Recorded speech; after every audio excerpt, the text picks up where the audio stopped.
This exercise is geared towards giving an environmental impact assessment on solid waste management project, which is a bilateral government project between the government of Kenya and the government of Japan to improve the urban environment of Nairobi city and strengthen the capacity of solid waste management, that is the waste collection and transportation of Nairobi city in cooperation with public service providers. Nairobi City County is coming along with JICA, that is Japan International Cooperative Agency, through a franchise system which is designed to provide a waste collection and transportation framework that allows for efficient collection of waste from designated points. This includes the Kilimani area, Kangemi and Kileleshwa. This will be achieved by granting a tender to one successful franchise and raising public awareness on proper solid waste management. The successful tenderer or franchisee shall be a single public service provider or a single joint venture that is exclusive authority to provide waste collection points and transportation services. This is also going to be done by having three separable waste, by having the green liner bags for the organic waste, and having the yellow liner bag for the recyclables like the plastics, and having the blue for the inorganic waste. This is going to ensure a long lifespan landfill in Ruai. In this project, we have three pillars for the social, economic, and the project for solid waste management in Nairobi City, which is as a result of a collaboration between the Government of Kenya and the Government of Japan, is one that harbors both positive and negative economic impacts to the city stakeholders.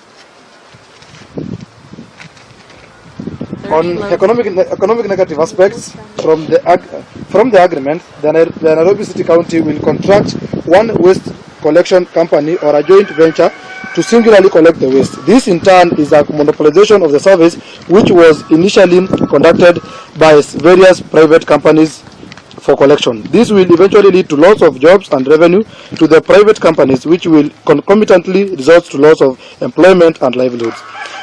Also in Ruai, which is the designated landfill area, will be affected in that the people around will lose part of their land that they normally use for grazing and quarrying to the landfill site. This will reduce their revenue generating scope. Positively, the franchise shall prepare three types of line bags.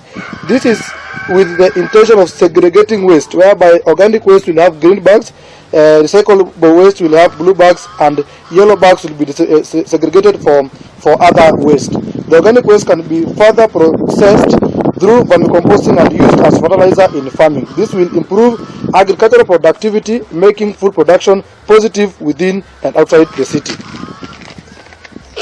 The recyclable waste can be sold to industries for reprocessing. This has a two-way economic benefit in that the households collecting the waste can sell the waste directly to the industries and get revenue. And also, the industries will generate income from selling the byproducts produced from the waste. This will improve the economy of the country.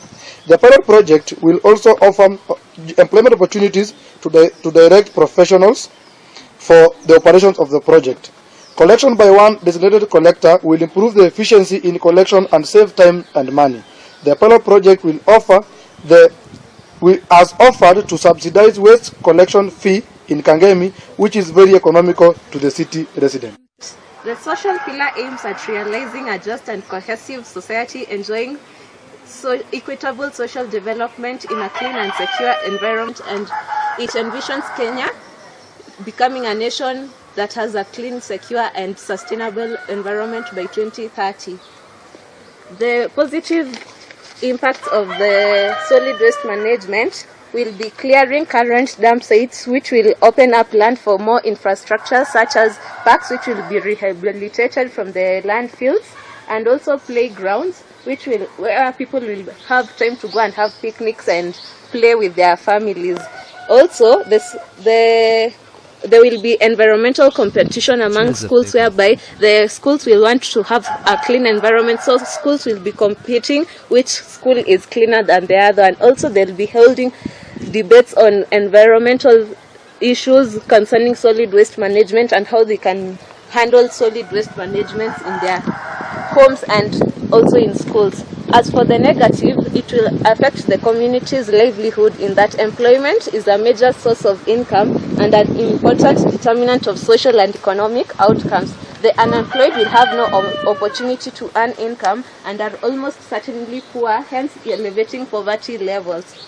In addition, physical displacement, whereby the foul air quality that the project will emit will force some of the residents to relocate, thus leading to loss of cultural value since they'll have to go and relocate and adapt to their new environments and be able to survive in those living conditions, thus will be negative.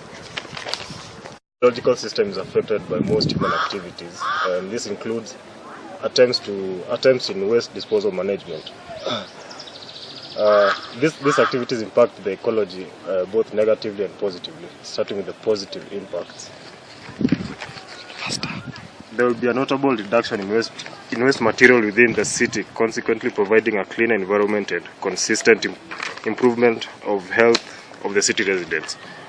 There will also be with waste reduction, the aesthetic value of the city will be increased, providing a much more serene residential and corporate environment.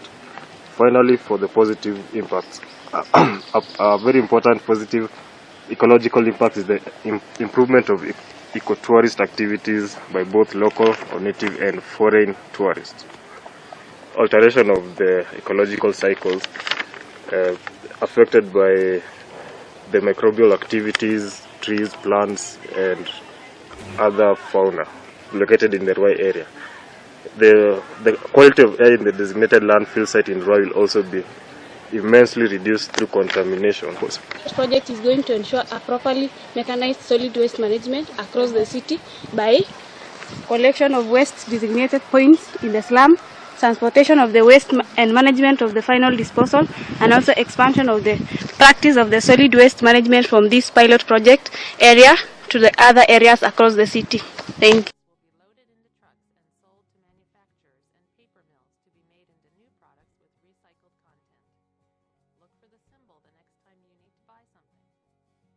Remember, as wonderful as recycling is, it is important to understand that even creating new products made from recycled materials still uses a lot of energy and water. The better choice is to always be thinking of ways